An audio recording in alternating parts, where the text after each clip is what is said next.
Minister, I was one of 40,000 Meath people today who left Meath to go to work. No other county in the country sees a majority of its workers leave that county to go to work.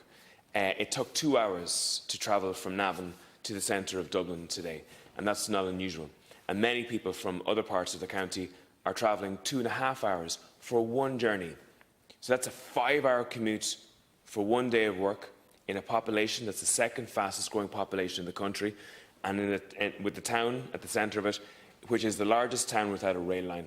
I'm looking to see what progress has been made in terms of the development of the rail line. Thank you very much. As Deputies were, on the proposal for a rail line from Navan to Dublin, an assessment report was undertaken by the National Transport Authority, which has responsibility for the development and implementation of public transport in the Greater Dublin area. The assessment report undertaken by the NTA was published as a background paper to the draft transport strategy for the GDA at the end of 2021.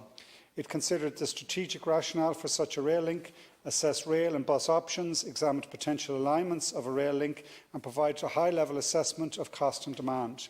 The wider appraisal, which examined the qualitative and quantitative benefits of the Navan rail line, has shown that the scheme has potential to deliver significant economic, environmental and social benefits along the Dublin-Navan corridor. On the basis of the assessment, the provision of a rail line extension to Navan is included within the draft long-term strategy for transport in the Greater Dublin area for delivery and opening at a point after 2030. The strategy is in draft form and is therefore premature to comment on precise delivery timelines, costs and benefits at this stage.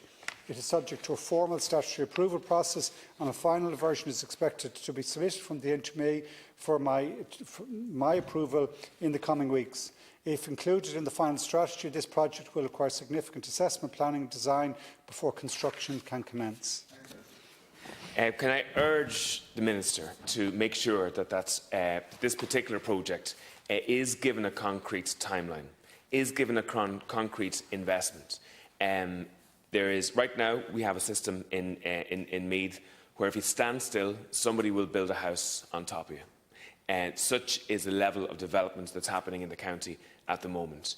And it is just absolutely incredible that at a time when fuel prices are rising so much, and while the government are increasing carbon taxes, that so many people in Meath do not have a public transport option that's actually feasible for their lives. It's having a massive cost financially, it's having a massive cost environmentally, and it's also costing significantly in terms of people's lives. When people get back to Meath, they don't have the energy or the time to be able to get involved in football teams or community organisations or community efforts. They're seeing their children as they put their children to bed. This is having an enormous societal cost. And I would really urge, Minister, because this has been promised for nearly 25 years in our county, that you leave a legacy of a specific date for development and a funding that will make it happen. I think just one maybe side thing.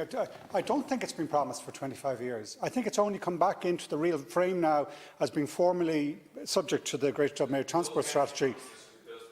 I know, but it was never on the actual formal strategic. This is what we're going to invest in list of projects. In infrastructure plans by previous governments. Before my time, which has gone back a while now. That is over 20 plus years ago. So it is now, the assessment has been done and said, yes, this is the correct strategic direction investment for us to make. Now, but we have to be honest with the people in Navan, though. As I said earlier on, we've 70 billion worth of projects and we have a 35 billion budget in this decade. It's probably similar and additional next decade. But we do have to start planning now. As soon as the Greater Dublin Area Transport Strategy is signed off and approved, yes, we can start looking at timelines and costing and put it into a project pipeline. But in the meantime, the greatest priority for those, and I absolutely accept, particularly on a wet day like today when traffic really snarls up, 2 hours, I hear you, we need to also invest in the Bus Connect projects in Dublin so that in the interim, while we're waiting for the Navan rail line to be built, we get really high bus service in and out, because that's the only medium-term, interim-term solution. Deputy. Yeah, I do understand, obviously, that it is important to have a proper Bus Connect system. There's no doubt about that. But the truth of the matter is, Navan is the largest town by far in the state without access to a rail line. Meath is the biggest dormitory county currently. It's the biggest commuter county, where people are living in Meath without the facility to commute. And no other county has the level of outward working as the people in Meath do. It's having such an enormous cost, and it has been promised for decades. I remember Noel Dempsey, as Minister for Transport, delivering leaflets to say that it will be built by 2004, and then it was 2009, and then it was 2015. People bought houses 20 years ago in Meath, and on the prospectus for the house, it said the rail line will service it. It is excruciating on people's lives to have to commute 5 hours a day to work, and it is costing environmentally as well. Minister, to conclude. I agree with you. We need to build and as quick as we can. I think what will also complement this, as well as the Greater Dublin Area Transport Strategy, is the strategic rail review we're completing at the moment.